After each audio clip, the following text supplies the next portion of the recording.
Speaker Gingrich, would you raise the retirement age for Social Security recipients?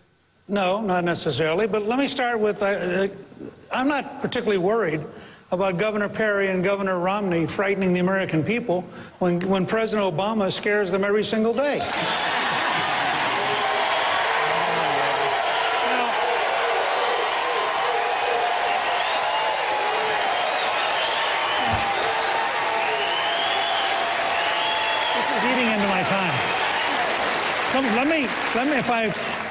Let me just say to all of you. Oh, let me just pinpoint the question. What would you do to fix Social Security?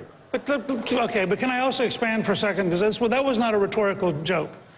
President Obama twice said recently he couldn't guarantee delivering the checks to Social Security recipients. Now, why should young people who are 16 to 25 years old have politicians have the power for the rest of their life to threaten to take away their Social Security? Now, I just want to make two simple points about Social Security and how you save it. The first is you get back to a full employment economy, and at 4% unemployment, you have such a huge increase in funding that you change every single out-year projection in a positive way. The second is, you say precisely as several folks here have said it. If you are younger, everybody who's older and wants to be totally protected, fine. No change. So don't let anybody lie to you, starting with the president. No change. But if you're younger and you'd like a personal account you would control instead of the politicians, and you know you'll have more money at the end of your lifetime if you control it than the politicians, why shouldn't you have the right to choose? Thank you, Mr. Speaker.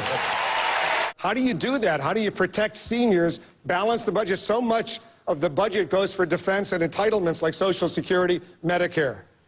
But that's just a Washington mythology.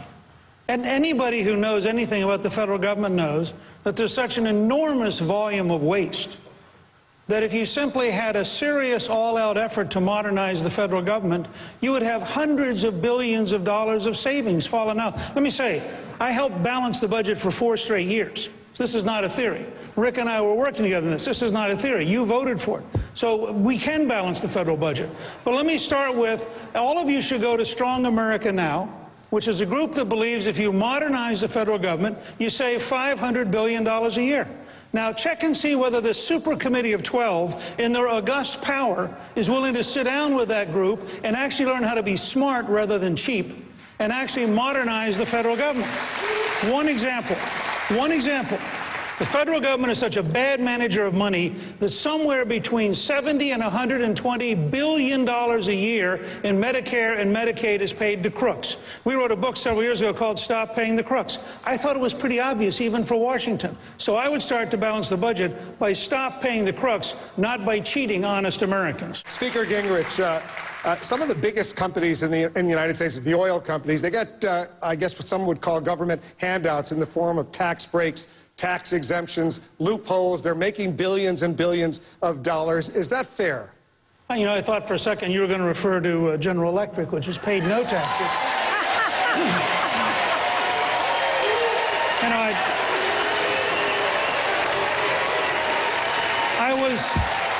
I was astonished the other night to have the president there in the joint session with the head of GE sitting up there, the president talking about taking care of loopholes. And I thought to myself, doesn't he realize that every green tax credit is a loophole? That everything he wants, everything General Electric is doing is a loophole?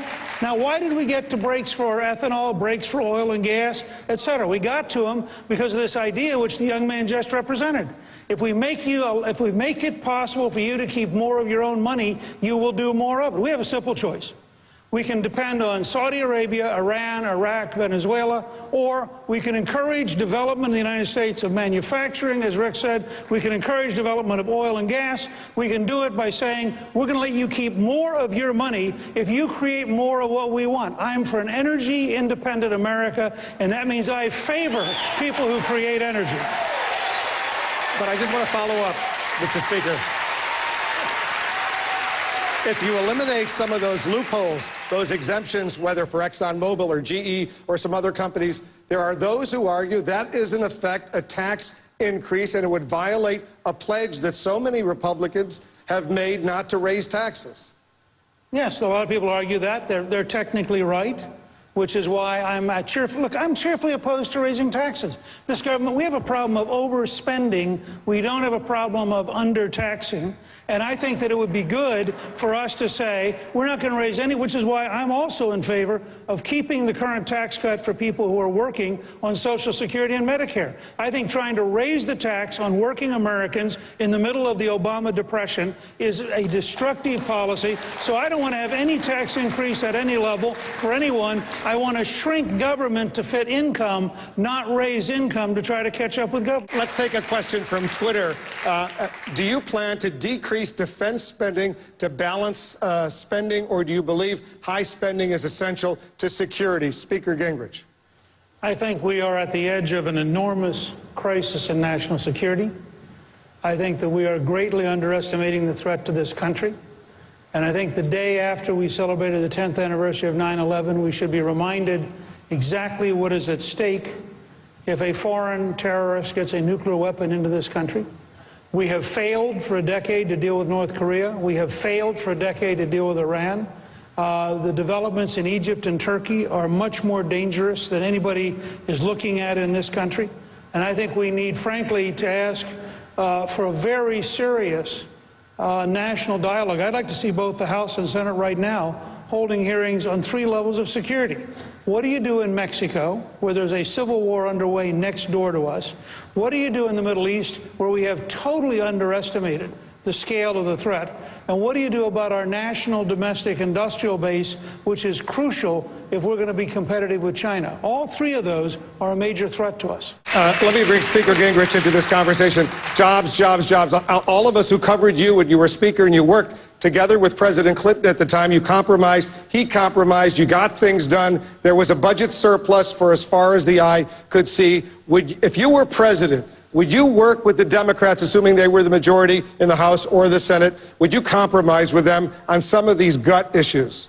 Well, you know, after the last debate, when Governor Huntsman and Governor Perry and Governor Romney each explained how their state was the best at job creation, Brady Cassis, who works with me, went back and checked. In the 4 years I was Speaker, we created, the American people, not me, created more jobs in Utah than under Governor Huntsman, more jobs in Massachusetts than under Governor Romney, and more jobs in Texas than in the 11 years of Governor Perry. Now, I don't claim credit for that because it was done by investors and done by people. In fact, MIT at that time was in the private sector as part of the job creation. But I just want to point out, the American people create jobs, not government. Okay? Now, Ronald Reagan, when I was a very young congressman, Ronald Reagan taught me a great lesson if you have Democrats in charge. And that is to go to the American people on principle, have the American people educate their congressman. He used to say, I try to turn up the light for the people so they will turn up the heat on Congress. When we passed welfare reform, half the Democrats voted yes because they couldn't go home having voted no. And on a principle basis, I'd be glad to work with Democrats in any office, but I do it on principle, not on compromising principle. Thank you, Mr. Speaker.